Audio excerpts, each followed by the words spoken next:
person. So Zen says to this man, go out in a garden by the side of a little waterfall where some carp are swimming about, a pool, a little stone lantern on the side of a hillock, a beautiful little pine tree, twisted and gnarled, struggling for survival on a little ragged cliff, stone walks and bridges, an old bench, a rustic house, a tea garden. Go there, sit down very quietly, and just let go of all of the tomfoolery that you have been clinging to so desperately. Instead of saying to yourself, life is a bore, or I am inadequate, or I can't face the problem, just be very quiet and begin to absorb into yourself the peace of nature. Little by little, as you sit there in this garden, and most of these gardens are meditation gardens, and that is one of the great joys and charms of them. As you sit there, things will begin to let down inside of yourself. You look around, and everywhere you look, there is beauty. Everywhere you look, there is harmony. And if there is any evidence of man at all in this little pattern of things, it is the kindly evidence of someone who has thoughtfully and lovingly worked with that garden. By degrees, the tensions relax, and you say to yourself, my, that's a beautiful old stone lantern with a Morse on it. It really is something that, a thing of real joy and beauty.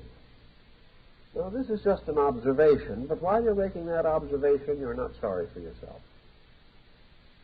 By degrees, in the quietude of this, the kind of a garden, the quiet meditation, you begin to come closer to another kind of existence.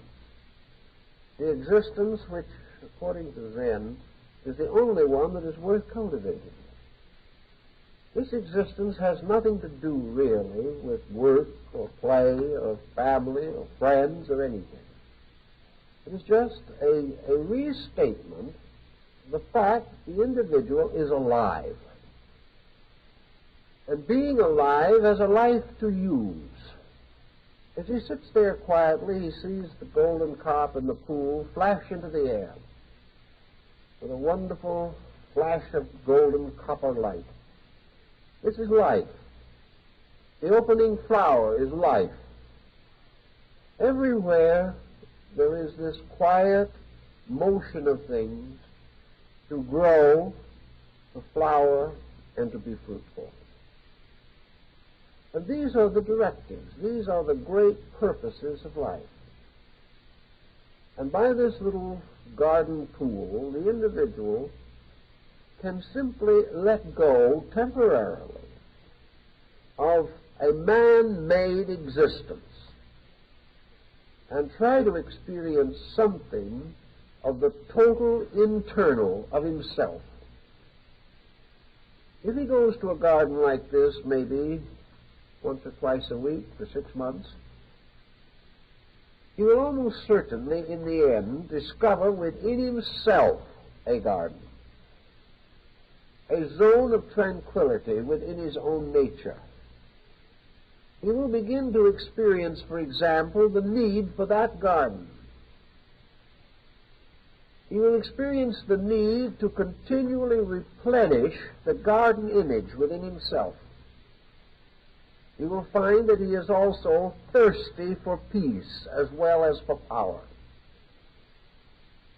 In a little time, he discovers that there is an area within his own nature which is at peace.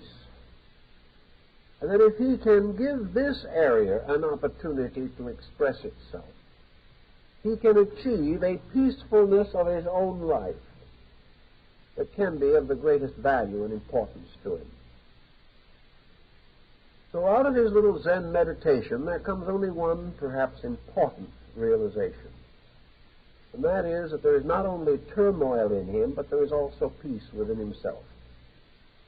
that deeper than the turmoil, deeper than the artificial patterns which he builds up,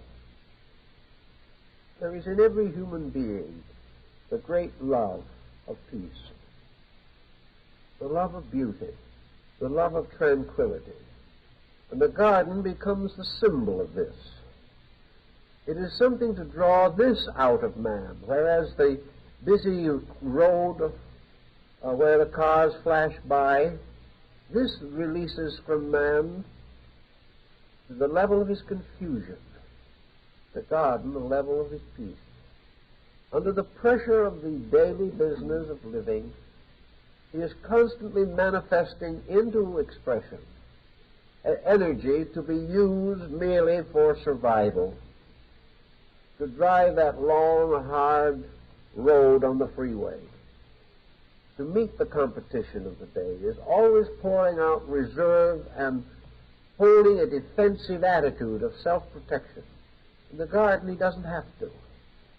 He suddenly realizes that what he feeds, he has, and that just as surely as he must accept pressure and sublimate it within himself, so also he must provide his life with non-pressured areas, so that he has some way of reconstructing his own inner convictions of what is right. Zen also, by meditation, leads to this concept of direct action. Zen, by removing from the attitude of the individual all mental and emotional overtones to action, permits the action to be performed with a minimum of stress of any kind to the individual or anyone else. Action becomes complicated because of our own emotional and mental reactions. But suppose instead of catering to these, we say to ourselves, this is next, therefore this we do, and that is all there is to it. Simplify the problem. Get away forever from this peculiar build-up. We all know the dental build-up, where the individual making an appointment with his dentist 3 days ahead suffers a little more each day as the appointment gets closer. By the time the appointment is really due, most people would cancel it if it wasn't for the fact they'd have to pay for the time. Many actually go to the dentist office and find that the toothache has stopped. Any excuse or any evasion, because they have built up a long anticipatory struggle with the dentist.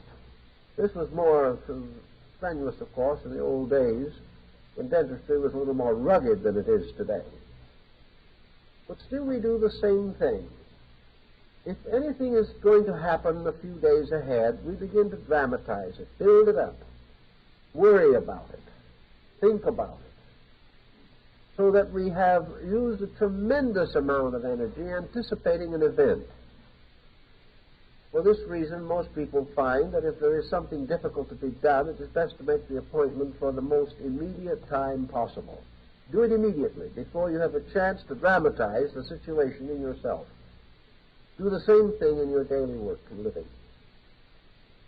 But pick out the most difficult project of the day and do it immediately the day begins.